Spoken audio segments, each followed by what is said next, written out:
Viewers, welcome to Kamya commerce classes. अगर आप हमारे चैनल पर न्यू हैं तो प्लीज़ हमारे चैनल को सब्सक्राइब करें एंड सब्सक्राइब करने के लिए नीचे दिए गए सब्सक्राइब बटन पर क्लिक करें एंड बेल आइकन को प्रेस करें। बेल आइकन को प्रेस करने से आपको हमारे आने वाली वीडियोस की नोटिफिकेशन जल्दी मिल जाएगी। चलिए, आज का टॉपिक है हमारा बिजनेस स्टडी है सब्जेक्ट चैप्टर फर्स्ट। हम कर रहे हो फोर्थ जो पार्ट है वो मैं यहाँ पर अपलोड करने जा रही हूँ, nature and purpose of business enterprises का। आज हमने टॉपिक कवर किया है इस वीडियो में, role of profit in business, meaning of business risk, nature of business risk, causes of business risk and types of business risk. ये मैंने PSCB syllabus cover किया हुआ है इसमें। चलिए फिर आज की वीडियो स्टार्ट करते हैं। First is role of profit in business, कि क्या रोल है प्रॉफिट का बिजनेस में। यह हमने प्रीवियस टॉपिक में भी हमने देखा था, समझा था कि क्या रोल है प्रॉफिट का। आप इसके लिए मेरी प्रीवियस वीडियोस दे सकते हैं, पार्ट 3 की।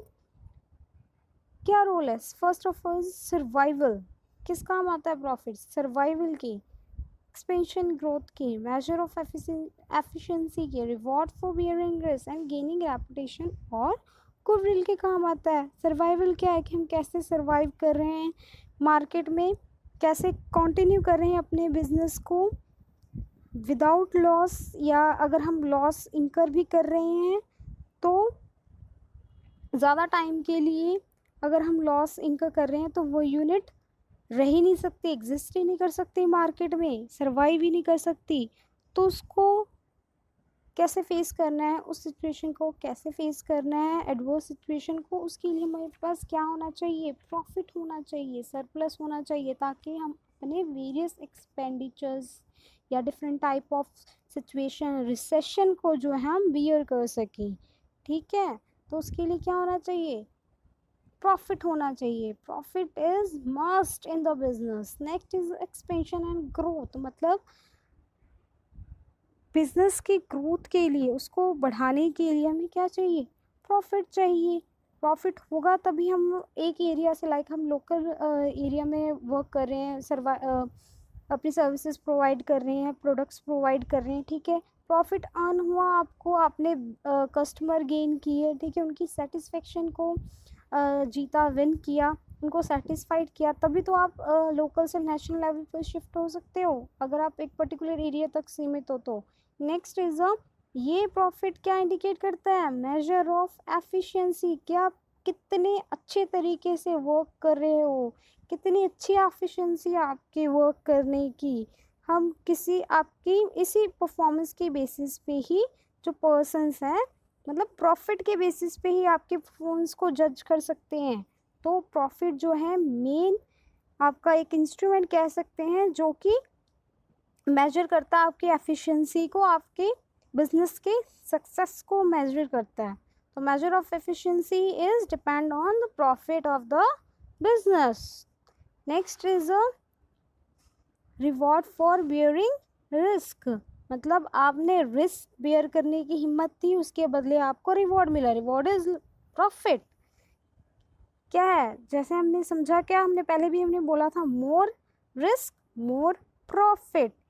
ठीक है, कि ज़्यादा से ज़्यादा रिस्क लोगे तो ही ज़्यादा से ज़्यादा आप प्रॉफिट अर्न कर सकते हो। तो profit as a reward for bearing risk होता है बिजनेसमैन के लिए, मोटिवेट करता है उसको कि जो पर्सन है वो प्रॉफिट अर्न कैसे करेगा, अगर ज़्यादा अनएक्सपेक्टेड जो रिस्क है वो बियर करने की उसमें पोटेंशियल है, ना साहस है, ठीक है। तो ये एक तरह से उसको मोटिवेट करता है ताकि वो रिस्क को जो है वो बियर कर सके, ताकि उसको प्रॉपर प्रॉफिट मिले।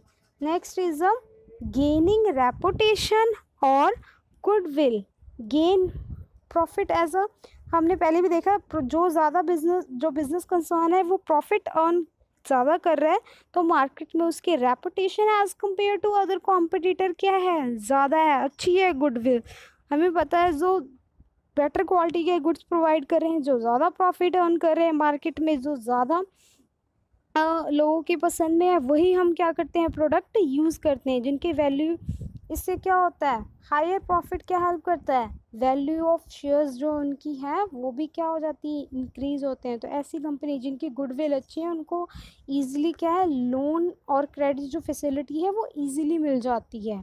और एफिशिएंट, ये जो कंपनीज हैं वो एफिशिएंट एम्प्लॉयज़ को जो है वो हायर करती हैं, ताकि ये कंपनी को अच्छे प्रॉफिट अर्न करने में हेल्प कर सके। और ये पर्सन्स जो हैं वो ज़्यादा सैलरी और वेजेस पे ही रखे जाते हैं। तो एक तरह से हम कह सकते हैं प्रॉफिट जो है उसका क्या रोल है, रेपुटेशन को गेन करने में भी ये हेल्प करता है। ज़्यादा प्रॉफिट होगा तो आपका बिजनेस जो है वो ज़्यादा पॉपुलर होगा। This is the role of profit in business. Next we have the business risk. कि बिजनेस रिस्क क्या होता है, पढ़िए इसको, क्या है ये, business risk refer to the anticipation that the firm may earn lower than expected profit और इवन सफर लॉसेस। इसमें आपने क्या देखा कि जो फर्म है वो क्या करी, जितना उसने एक्सपेक्ट किया था प्रॉफिट अर्न करना, उससे उसको कम इनकम हो रही है, इवन वो क्या कर रही है, लॉस सफ़र कर रही है, बिकॉज ऑफ दिस अनसर्टेन। वही मैंने आपको बोला था, फ्यूचर इज़ अनसर्टेन, हमें नहीं पता इन फ्यूचर क्या होने वाला है। Just because of competition, change in customer taste and preferences, input की जो कॉस्ट है वो इंक्रीज़ हो रही है, गवर्नमेंट की पॉलिसीज चेंज हो रही है, जिस वजह से क्या हो रहा है, जो बिज़नेस कंसर्न है उसको लॉस उठाना पड़ रहा है या उसको कम इनकम हो रही है। तो that is a business risk. अब इसमें आपको एग्जांपल दे सकते हैं, लाइक कंज्यूमर की प्रेफरेंसेस चेंज हो गई, डिमांड चेंज होगी, सेल्स वॉल्यूम जो है वो रिड्यूस हो रही है, पर यूनिट प्राइस या यूनिट कॉस्ट, इनपुट कॉस्ट है वो क्या हो रही है, हाई हो रही है, कंपटीशन ज़्यादा हो रहा है मार्केट में, ओवरऑल इकोनॉमिक क्लाइमेट चेंज हो रहा है, ठीक है, गवर्नमेंट रेगुलेशंस चेंज हो रहे हैं। तो this will affect the business. हमारे पास नेचर ऑफ बिजनेस रिस्क, कि कैसा होता है business risk. First is a business risk arise due to a uncertainty, कि हमें पहले भी कहा है कि फ्यूचर इज़ अनसर्टेन। मोस्टली जो हम अब बिजनेस प्लानिंग करते हैं वो फ्यूचर को प्रेडिक्ट करके करते हैं, ठीक है। तो बिजनेस रिस्क अराइज ही क्यों हो रहा है, ड्यू टू अनसर्टेनिटी, हमें नहीं पता इन फ्यूचर क्या होने वाला। फॉर एग्जांपल आप ले लो एपिडेमिक कोरोना वायरस की बात ले लो 2020 में, उसके कारण पूरा का पूरा इंडिया शटडाउन हो गया और वेरियस बिजनेस कंसर्न को है जो लॉस उठाना पड़ा due to a change in demand, ठीक है, प्रेफरेंस चेंज हो गए कंज्यूमर्स की, नॉन एसेंशियल आइटम्स से हम एसेंशियल आइटम्स तक ही लिमिटेड रह गए, ठीक है, वही हमने प्रेफरेंस दी, ऑब्वियस सी बात है एसेंशियल आइटम्स को ही की ही डिमांड जो है इस टाइम लॉकडाउन में ज़्यादा रही है। तो गवर्नमेंट पॉलिसीज़ कितनी चेंज हुई है, इकोनॉमिक फैक्टर जो है वो वेरीज कर रहे हैं, ठीक है। तो ये अनसर्टेनिटी की वजह से जो बिजनेस रिस्क उठाना पड़ा। Risk is a next is a risk is a an essential part of business.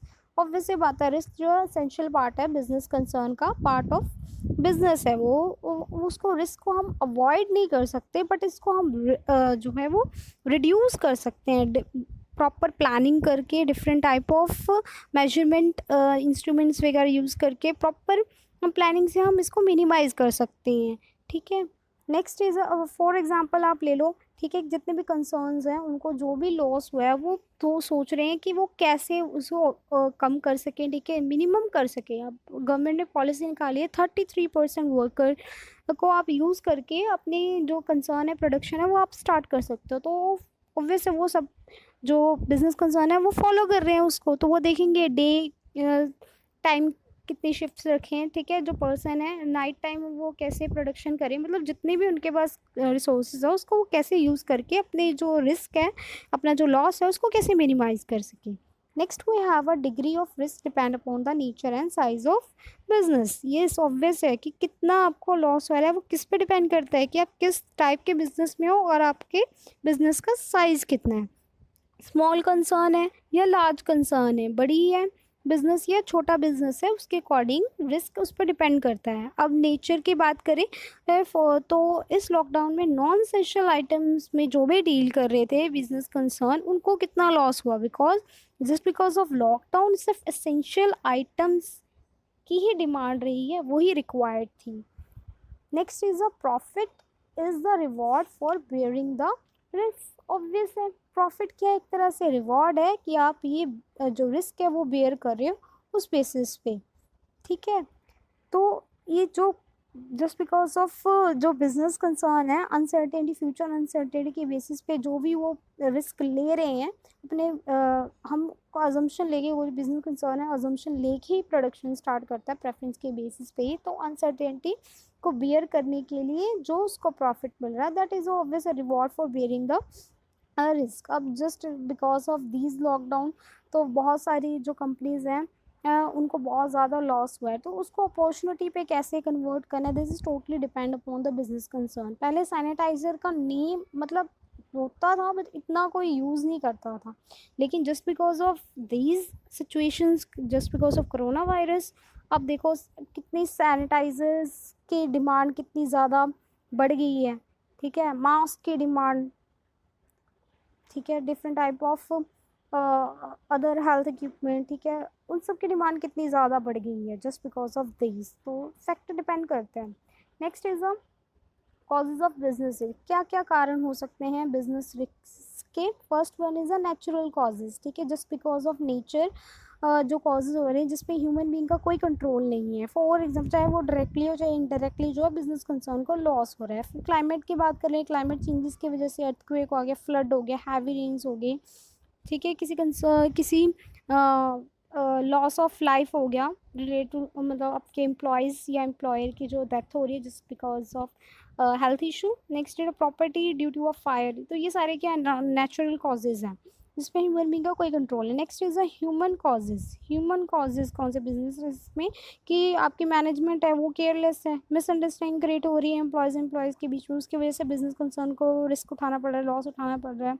Wrong estimation किया है, प्रोडिक्शन गलत की हुई है related to the future. Dishonest person है आपकी एम्प्लॉयज़ या एम्प्लॉय है आपके कंसर्न में, ठीक है। ह्यूमन बी की कुछ गलती के कारण, मैनेजमेंट की इनएफिशिएंसी के कारण जो बिजनेस कंसर्न को रिस्क उठाना पड़ रहा है, जस्ट लॉस उठाना पड़ रहा है just because of human resource management. तो उसके उस ह्यूमन रिसोर्स के कारण ह्यूमन रिसोर्स मैनेजमेंट जो है वो उसको रिड्यूस करने में इसमें हेल्प कर सकती है। Next is the economic causes. Economic causes में एक क्या है, आपको लॉस हो रहा है just because of market condition.